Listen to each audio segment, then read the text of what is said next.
Massia, le Messie. La révélation d'un roi au destin de serviteur. Lion de Juda, mais agneau plein de douceur. Tu es la manifestation du ciel sur terre, l'amour et l'affection d'un père au cœur de mère. Tout ce qui le m'annonce s'accomplit en toi, car tu es le oui et l'amen de ceux qui ont la foi. Les paroles de ta bouche sont esprit et vie, et quand elles touchent, elles vivifient. Tu es le Machia, le point qui a son onction, le chéri des cieux, celui qui détient toute ton intention.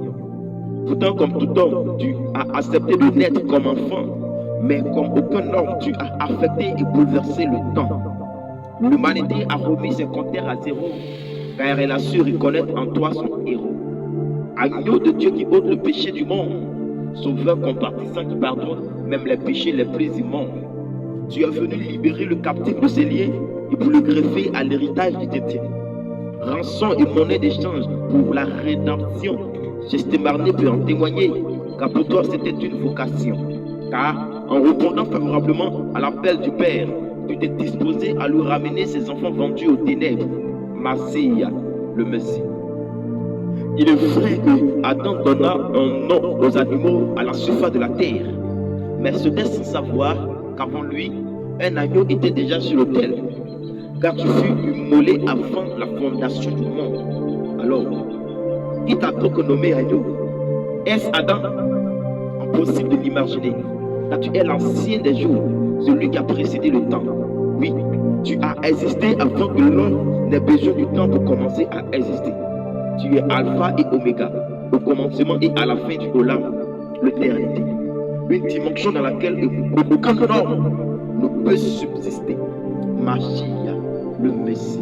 Certes, Jacob nous prédisait l'avènement de Shiloh, mais il ignorait que ce dernier marcherait sur les eaux, qu'il commanderait même les tempêtes et dompterait la nature et ses lois, qu'il opérerait des miracles, guérissant et délivrant quiconque croit, qu'il serait empreint de générosité, allant de lieu en lieu, faisant du bien, sans même avoir pour lui-même un toit, et par-dessus tout, qu'il monterait à Golgotha, défiant la malédiction de quiconque est pendu au bois.